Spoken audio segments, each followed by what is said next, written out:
Hello, magluluto naman po tayo ng pakbet.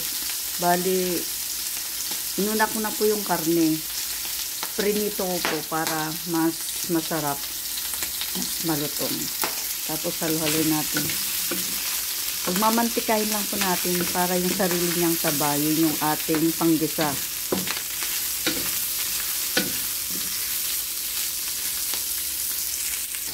Kapag okay na yung karne, pati ay pagilid muna natin, magigisa po tayo ng bawang, sibuyas at luya. Nilagay na po natin yung luya.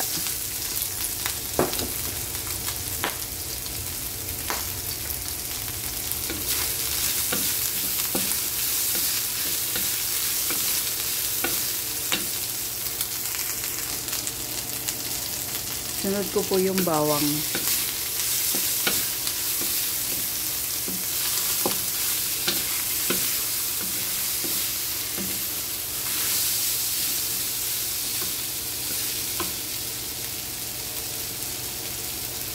Tapos yung sibuyas.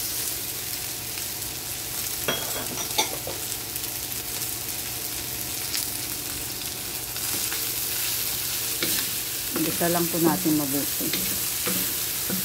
Hindi na po ako naglagay ng mantika kasi sariling taba yung mantika na pinanggisa ko.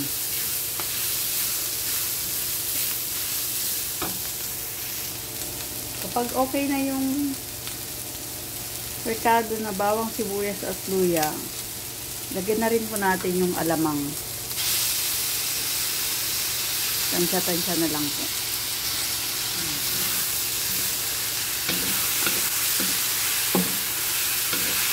Igisa po natin mabuti para hindi siya malansa yung alamang.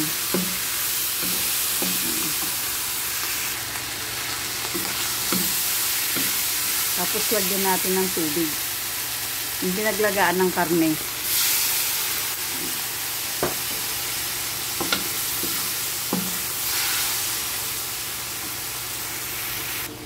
Tapos lagyan na po natin yung gulay na kalabasa. Unahin po natin yung kalabasa. Saluhin po natin.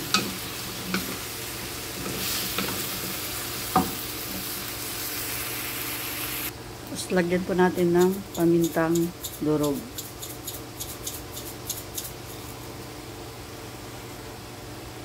Tapos halo-haloin natin. Madali lang po maluto ang gulay.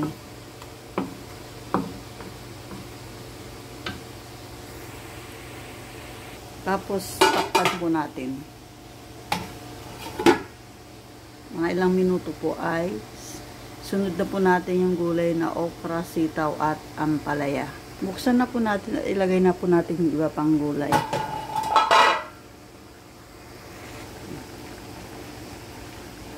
Lagay na po natin yung gulay na ampalaya, sitaw at okra. Pagsabay-sabayin na po natin. Huwag natin yung halo-haloin.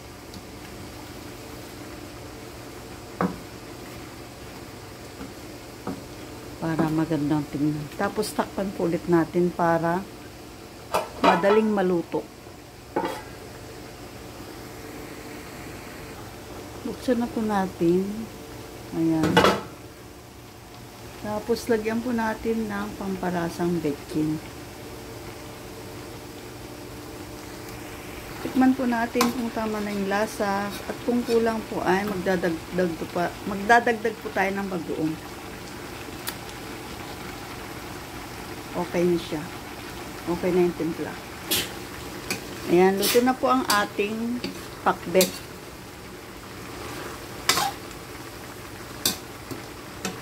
Mas masarap yung crunchy yung ampalaya.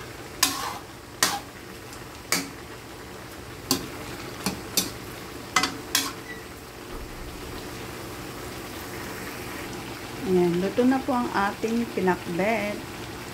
Masarap po ang gulay kapag ganito ang luto. Ayan na po ang aking pinakbet na kalabasa, sitaw, ampalaya at okra. Nagginisa sa bagoong na alamang. Salamat po sa inyong panonood. Bye-bye!